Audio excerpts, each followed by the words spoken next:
Losing a spouse is one of the most painful experiences a person can go through. It's not just the emotional weight of grief, it's the overwhelming number of decisions that suddenly fall on your shoulders.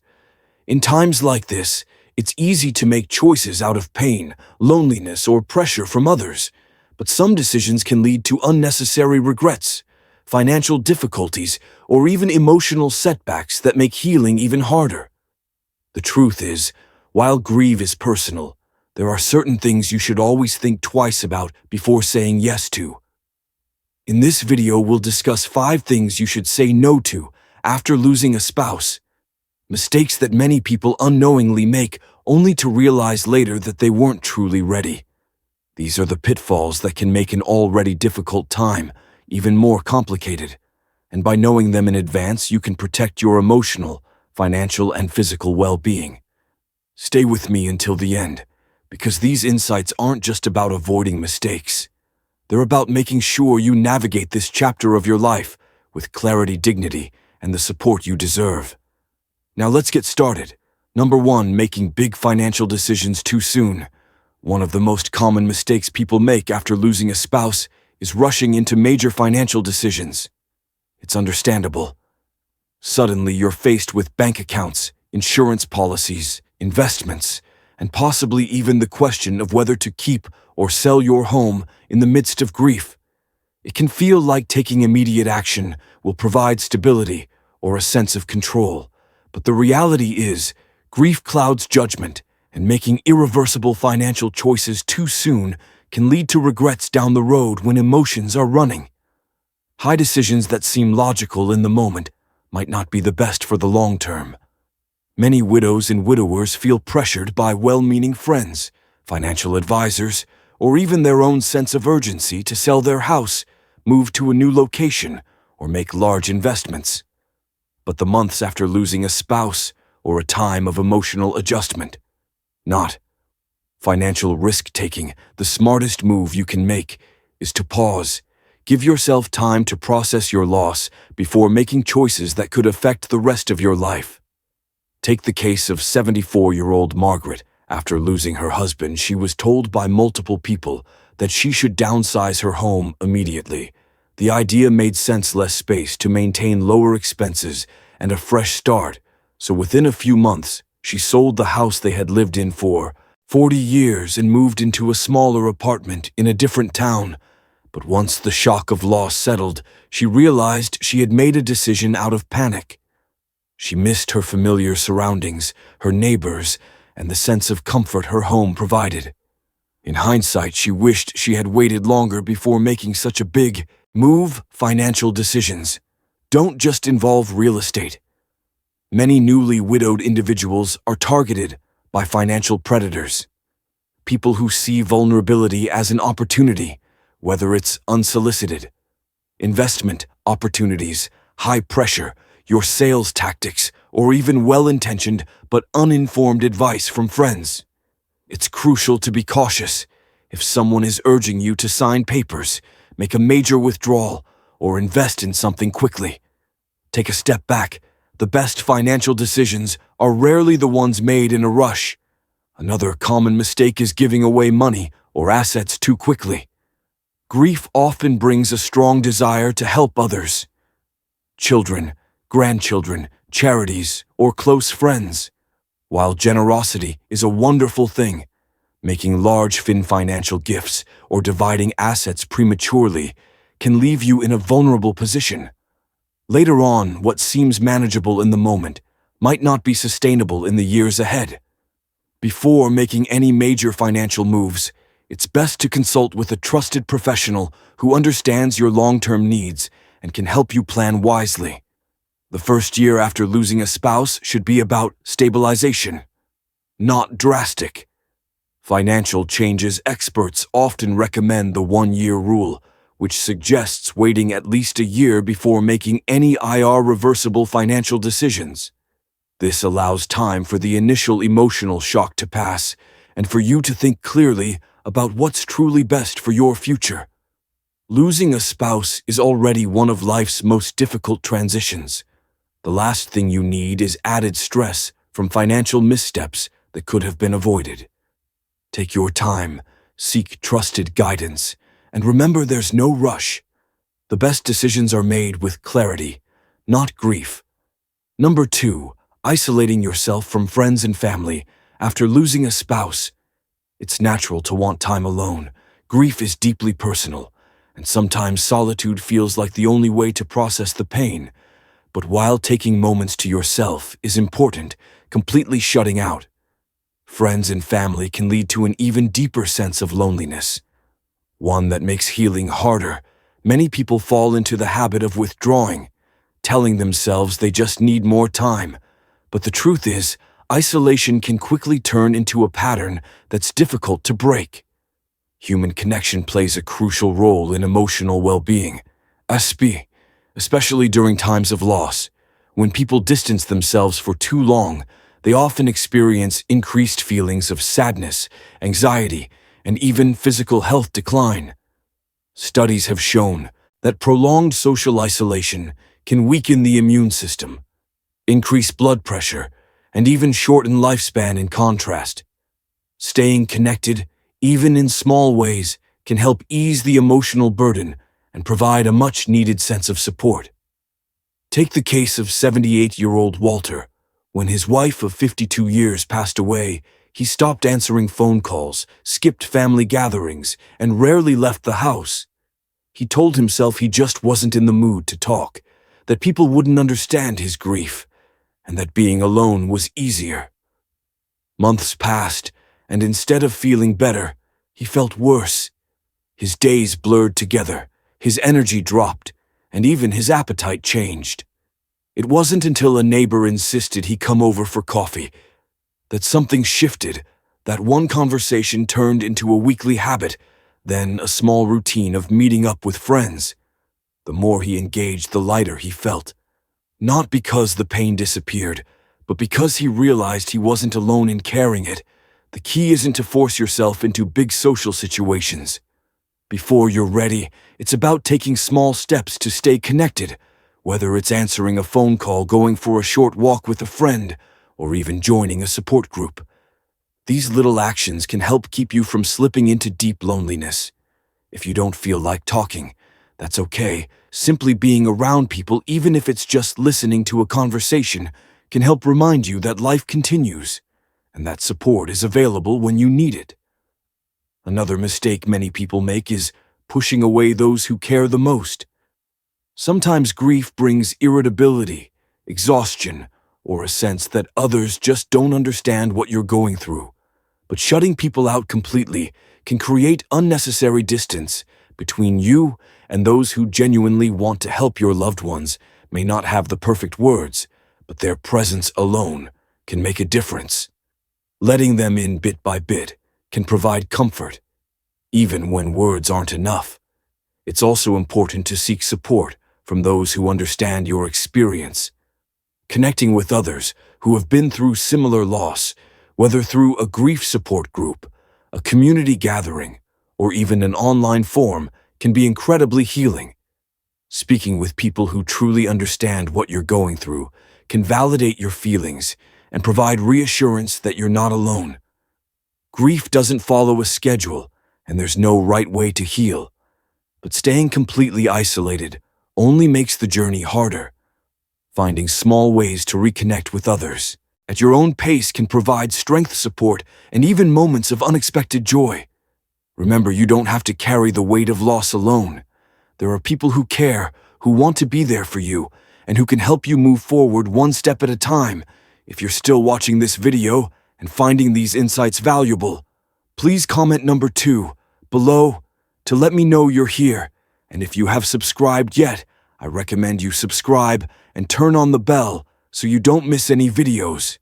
Your support helps us continue creating good content to inform and inspire you. Now let's move forward. Number 3, ignoring your own health and well-being. When a spouse passes away, many people find themselves so consumed by grief that they stop paying attention to their own health. It's easy to put off doctor's appointments, skip meals, or let daily routines slip when you're dealing with loss. Some people even feel guilty about taking care of themselves, as if prioritizing their health somehow diminishes the depth of their love or grief. But the reality is, neglecting your well-being doesn't bring you closer to the one you lost. It only makes your journey forward harder. Grief affects the body in ways many people don't realize. Studies show that losing a spouse increases the risk of heart problems, weakened immune function, and even cognitive decline. The stress of grief can lead to high blood pressure, disrupted sleep, and changes in appetite. Some people lose interest in eating, while others turn to unhealthy comfort foods over time. These changes can take a serious toll on both physical and mental health. The key is not to expect yourself to feel normal overnight, but to make small choices that help your body stay strong as you navigate this difficult time. Take the case of 81-year-old James after his wife passed. He stopped cooking meals for himself. He told himself he just wasn't hungry, and when he did eat, it was usually something quick and processed. Within a few months, he started feeling weaker, had trouble sleeping, and felt constantly fatigued. His daughter noticed the change and encouraged him to start eating regular meals again, even if he didn't have an appetite. Once he made small adjustments, like preparing simple nutritious foods and drinking more water, he found that his energy levels improved, his mood stabilized, and he was better equipped to handle the emotions that came with grief. Self-care isn't just about food, it includes movement, sleep, and emotional health. Many people who lose a spouse stop exercising, not because they don't want to stay active, but because they no longer have someone to do it with. But staying physically active, even if it's just a short daily walk, has been shown to reduce stress, boost mood, and even improve longevity. In some cases, joining a local walking group or exercise class can provide both physical benefits and much-needed social connection. Another common mistake is neglecting medical checkups. Many widows and widowers skip routine doctor visits or delay seeking medical care because they feel too overwhelmed, but this is the time when taking care of your health is more important than ever. If you haven't been to the doctor in a while, make an appointment. Getting regular checkups, managing existing health conditions, and staying on top of medications can make a significant difference in how you feel physically and emotionally. Mental health is just as important as physical health. Grief can lead to depression, anxiety, and even feelings of hopelessness. ESP, especially when combined with isolation. If you're struggling, don't hesitate to reach out for help. Speaking with a counselor, joining a grief support group, or even just opening up to a trusted friend can provide relief and reassurance. You don't have to go through this alone, and seeking support is not a sign of weakness. It's a step toward healing. Your spouse would have wanted you to take care of yourself. Honoring their memory doesn't mean sacrificing your well-being. It means continuing to live in a way that allows you to find moments of peace and strength. It's okay to grieve, to take your time, and to feel the weight of loss. But in the midst of it all, remember that your health still matters. You are still here, and your well-being is worth protecting. Number 4, rushing into a new relationship. Losing a spouse leaves an emotional void that can feel impossible to fill. For many, the loneliness that follows is one of the hardest parts of grief, and the idea of finding companionship again may seem like the only way to cope. While there is nothing wrong with wanting connection action, one of the most common mistakes widows and widowers make is rushing into a new relationship before they have fully processed their grief. The emotions of loss can create a deep need for comfort, but making major romantic decisions too soon can lead to more heartache, confusion, and regrets. Grief doesn't follow a timeline, and everyone heals at their own pace. Some people take years before even considering dating again, while others feel ready sooner. But when emotions are raw, the risk of entering in a relationship for the wrong reasons is high. Many people unknowingly look for a partner, not because they are truly ready, but because they are seeking to replace what was lost, avoid loneliness, or escape the pain. These relationships often begin with strong emotions, but lack the stability needed for long-term success. Take the case of 72-year-old Barbara, just months after losing her husband. Of nearly 50 years, she met someone through a friend and quickly entered a relationship. At first it felt like the companionship. She desperately needed someone to talk to share meals with, to distract her from the overwhelming loneliness. But as time went on, she started to realize that she wasn't truly ready. The relationship moved faster than she expected, and soon she felt trapped in something that didn't feel right. Eventually, she had to step back and take time for herself, but in hindsight she wished she had given herself more time before making such a big decision. A new relationship should be about genuine connection, not just emotional relief when someone has spent decades with a spouse. The habits, routines, and shared memories are deeply ingrained. Jumping into a relationship before processing that loss can lead to unfair comparisons, unrealistic expectations, and feelings of guilt. Some widows and widowers even find themselves struggling with conflicting emotions, wanting to move forward, but feeling as if they are betraying the person they lost. These are natural feelings, but they need to be acknowledged and worked through before entering into something new. Another concern is being vulnerable to those with bad intentions. Unfortunately, there are people who take advantage of those who are grieving, offering emotional support only to manipulate or exploit them.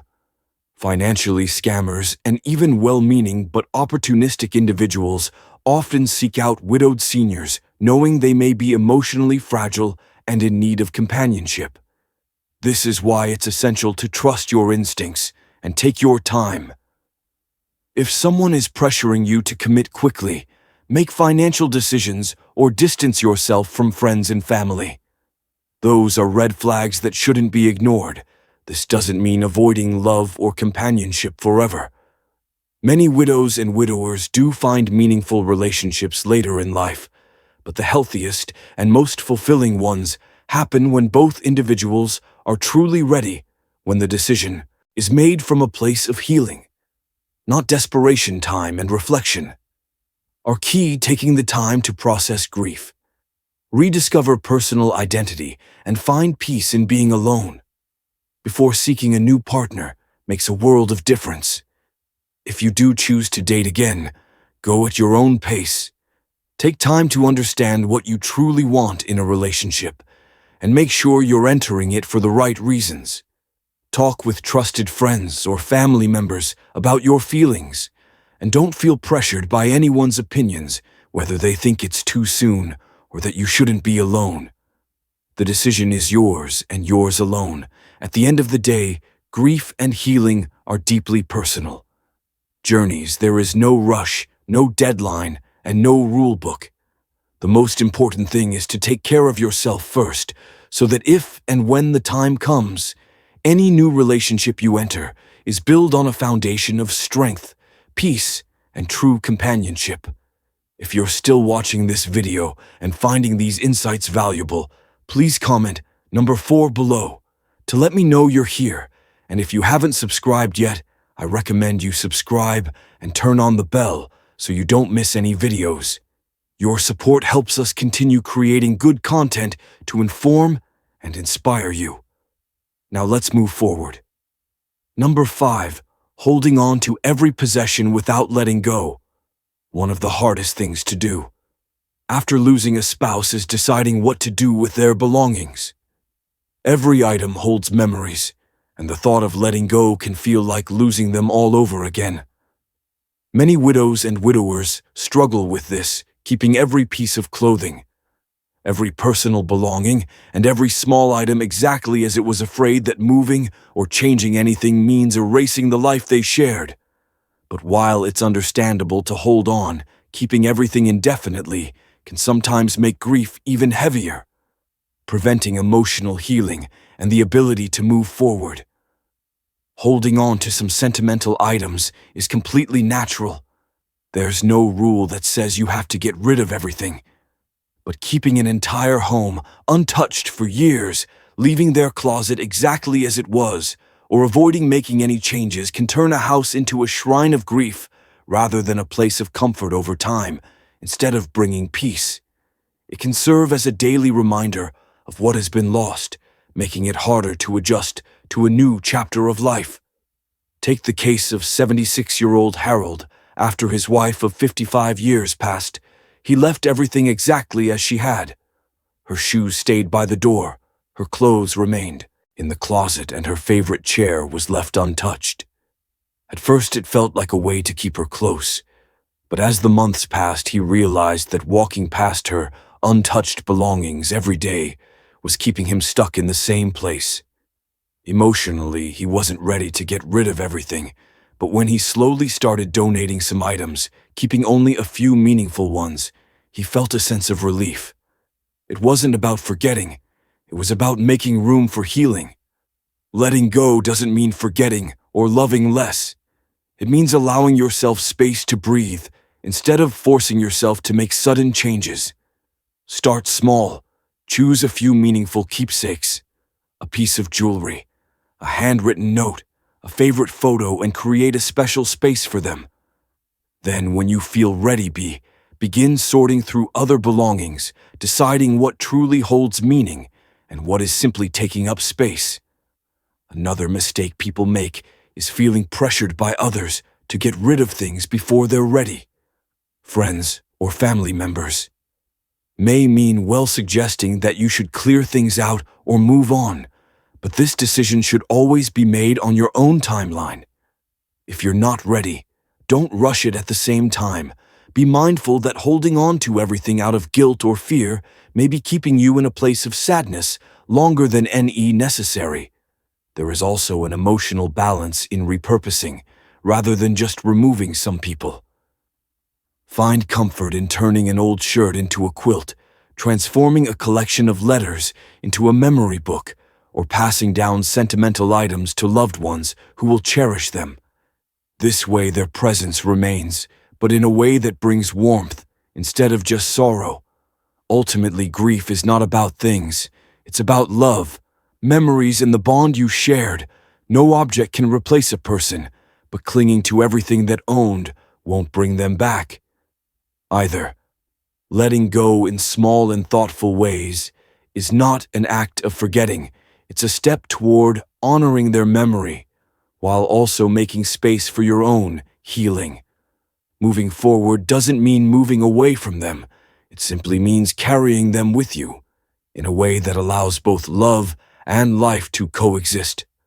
Final thoughts are: losing a spouse is one of life's most profound and painful experiences. It changes everything.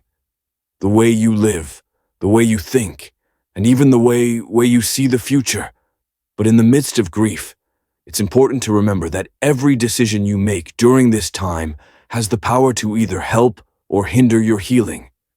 That's why saying no to these 5 things: rushing financial decisions, isolating yourself, neglecting your health, jumping into a new relationship too soon, and holding on to everything without allowing for change can make a significant difference in your ability to move forward with strength and clarity. Grief doesn't come with a timeline, and there is no right or wrong way to process it. But one thing is certain: avoiding these common pitfalls can help you navigate this chapter of your life in a way that protects both your heart and your future. Healing doesn't mean forgetting and moving forward, doesn't mean leaving your spouse behind. It means honoring their memory in a way that allows you to continue living with purpose, peace, and even joy in the moments ahead. What stood out to you the most? Which of these insights do you feel is the most important for your own journey? We'd love to hear from you. So leave a comment below and share one thing you learned today and how you plan to use it in your life. Your thoughts are important to us, so don't hesitate to share them. Reading your comments gives us great motivation and encouragement. If you enjoyed this video and found it helpful, please like, subscribe, and share. Your support helps us continue creating good content to inform and inspire you. Thanks for watching, and we look forward to seeing you in the next video.